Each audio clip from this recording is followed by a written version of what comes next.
नमस्कार क्रिकेट प्रेमींनो, मित्रमैत्रिणींनो, कसे आहात तुम्ही सगळे? मी तर मजेत आहे. न्यूयॉर्कमध्ये क्रिकेटचा आनंद घेतोय, अमेरिकेचा आनंद घेतोय, मित्रमैत्रिणींना भेटतोय आणि त्याचबरोबर वर्ल्ड कप तुमच्यासाठी कव्हर करतोय. मी असं म्हणेन की कोणतीही महत्त्वाची मोठी स्पर्धा वर्ल्ड कपसारखी जेव्हा चालू होत असते तेव्हा तुमची सुरुवात चांगली होणं अत्यंत गरजेचं असतं. भारतीय संघाने आयर्लंड संघाविरुद्ध दणदणीत विजय मिळवून तशीच अपेक्षित चांगली सुरुवात केलेली आणि त्या सामन्याचं वर्णन मी तुमच्यासाठी करणार आहे. त्यामुळे अजिबात कुठेही जाऊ नका, बघत राहा तुमचा आवडता कार्यक्रम सुनंदन लेले क्रिकेट अँड बियॉन्ड.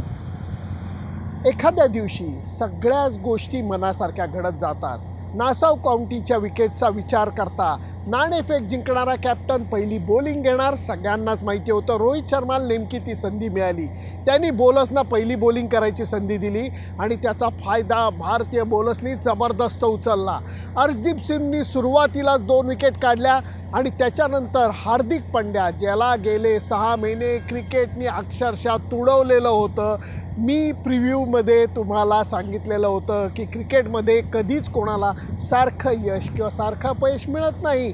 ह्या स्पर्धेमध्ये हार्दिक पंड्याला क्रिकेट कदाचित कडेवर घेऊ शकतं, हा अंदाज मी वर्तवलेला होता. तोच अंदाज काहीसा बरोबर ठरलेला आहे, कारण हार्दिक पंड्यानी चांगली बॉलिंग केलेली आहे, 3 विकेट मिळवलेल्या आहेत. जसप्रीत बुमराचं तर काय वर्णन करावं. अर्शदीपच्या 2 विकेट होत्याच.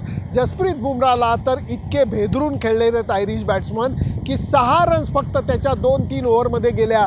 2 विकेट त्यालाही मिळाल्या, ज्याच्यामध्ये एक टो ब्रेकर यॉर्कर हा त्याचा ट्रेडमार्क होताच. मी तर म्हणेन आयर्लंडच्या फलंदाजांनी या विकेटचा अंदाज न घेता मारामारी करायचा प्रयत्न केला. हे विकेट असं आहे की जिथं तुम्ही पाय पुढं टाका, डोळे बंद करा आणि बॅट फिरवा, अशा पद्धतीने धावा होणार नाही आहेत. कारण या विकेटवरती बॉल खाली राहतोय, थांबतोय आणि उडतोसुद्धा आहे. आयर्लंडच्या कित्येक बॅट्समनची बोटं शेकाटून निघालेली आहेत. असं हे विकेट होतं. भारतीय बॉलर्सच्या माऱ्याचं कौतुक करायलाच लागेल, पण त्याला या विकेटची साथ होती हे अजिबात नाकारून चालणार नाही.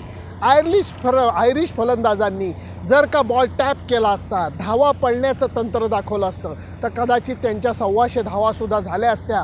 सगळे बॅट्समन येत होते, डोळे बंद करून मारायचा प्रयत्न करत होते. तळातल्या बॅट्समननी एकाने 25 धावा केल्या म्हणून त्यांना निदान 100च्या जवळ जाता आलं, तरी 100ही पार त्यांना करता आली नाही. इतका भारतीय बॉलर्सचा मारा तिखट होता. फास्ट बॉलर्सनी 8 विकेट काढल्या, एक शेवटचा बॅट्समन रनआउट झाला आणि एक जी ओव्हर मिळाली त्याच्यातसुद्धा अक्षर पटेलनी लगेच 1 विकेट काढून टाकलेली होती. पाठलाग करायला 100पेक्षा कमी धावा हे आव्हान भारतीय बॅट्समन पुढे फार मोठं नव्हतं. सलामीला विराट कोहली आणि रोहित शर्मा बॅटिंगला आले. विराट कोहली मोठा फटका मारायच्या प्रयत्नात बाद झाला, पण त्याच्यानंतर रोहित शर्मानी कडक बॅटिंग केलेली आहे. त्याचे खास ठेवणीतले आपण बारवरती मारलेले हुक शॉट प्रेक्षकात जाऊन पडलेले आहेत. प्रेक्षक जे आज 20,000 प्रेक्षक होते बेहद्द खुश झालेले आहेत. त्यामुळे रोहित शर्माच्या अर्धशतकानंतर सगळ्या जणांनी उभं राहून त्याला टाळ्या वाजवत दिलेली मानवंदना ही माझ्या कानात अजून गुंज मारतेली आहे. फक्त त्यावेळेला त्याच्या पायाची दुखापत जे गेले 2-3 दिवस थोडी त्याला सतावते, ती दुखापत वाढू नये म्हणून काळजी घ्यायची म्हणून रोहित शर्मा अर्धशतकानंतर जखमी होऊन निवृत्त होऊन तंबूत परतला. सूर्यकुमार यादव विराट कोहलीसारखाच मोठा फटका मारायच्या प्रयत्नात बाद झाला, पण रिषभ पंतनी 3ऱ्या क्रमांकावरती फलंदाजी करायला दिलेल्या संधीचं सोनं केलेलं आहे. हा असा बॅट्समन आहे जो थांबूही शकतो, ताकदवान फटकेही मारू शकतो आणि चित्रविचित्र फटकेही मारू शकतो. त्यांनी मॅच जिंकत असताना मारलेला षटकार बॉलर असा उभा होता की बाबा रे, नक्की तू काय शॉट मारला. विकेटकीपरच्या मागं उलटा वळून त्यांनी असं नुसतं केलं.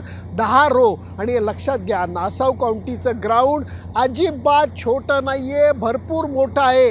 या ग्राउंडवरती सिक्सर मारणं सोपं नाही आहे, बाउंड्री मारणं त्याच्यापेक्षा अवघड आहे, कारण या आउटफील्डवरती रेती असल्यामुळे बॉल ट्रॅव्हल होत नाही आहे. मी एवढंच म्हणेन, या विजयाने हुरळून जायची काहीच गरज नाही आहे, कारण पुढचा सामना हा खरा कळीचा मुद्दा आहे. भारत विरुद्ध पाकिस्तान. फक्त या सामन्यातनं भारतीय संघाची जी बांधणी झाली आहे त्याच्या बाबतीत एक विश्वास मिळू शकतो की जयस्वालला त्यांनी खेळवलं नाही, सलामीला विराट कोहलीला आणलं.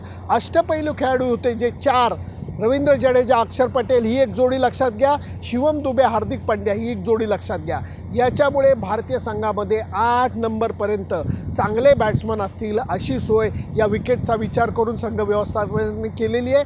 त्या दृष्टीने 11 जणांची निवड ही बरोबर ठरलेली आहे. कदाचित पुढच्या मॅचला अक्षर पटेलच्या जागी दुसरा स्पिनर खेळवला जाईल किंवा काही छोटे छोटे बदल होतील, पण बहुतांशी वेळेला या कॉम्बिनेशननी भारतीय संघ खेळायची शक्यता अजिबात नाकारता येत नाही.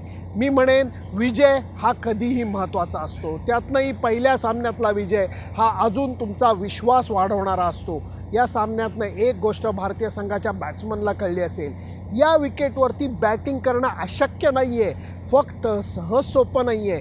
तुम्ही तुमचं तंत्र परत एकदा आठवून त्या तंत्राला मान देऊन, क्रिकेटला मान देऊन, बॉलरला मान देऊन या विकेटवरती धावा तुम्हाला काढायला लागतील. होणार नाही, कारण जशी आपली बॉलिंग चांगली आहे तशीच पाकिस्तानची सुद्धा आहे. त्यांच्या विरुद्ध आपल्या बॅट्समनची कसोटी लागणार आहे, हे आत्ताच सांगून ठेवतो. त्या सगळ्या अर्थाने हा पहिला सामना अभ्यास म्हणूनही चांगला ठरलेला आहे, मुख्य स्पर्धेतील पहिला सामना म्हणूनही चांगला ठरलेला आहे, कारण हाती दणदणीत विजय लागलेला आहे. बॉलर्सनी अप्रतिम कामगिरी केलेली आहे. रोहित शर्मा आणि ऋषभ पंतनी कडक बॅटिंगसुद्धा केलेली आहे. त्यामुळे मी खुश आहे. तुम्ही खुश आहात की नाही मला नक्की सांगा. मी जो मुद्दा मांडला होता की क्रिकेट कदाचित हार्दिक पंड्याला कडेवर घेईल, त्याची थोडीशी निशाणी तुम्हाला दिसली का? त्याच्याबद्दल तुमचं मत काय मला नक्की कळवा. ऋषभ पंतचा विजयी षटकार परत एकदा बघा.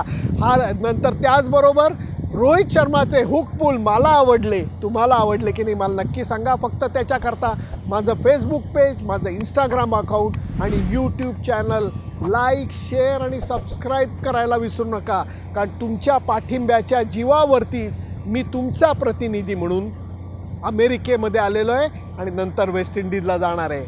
Bye bye.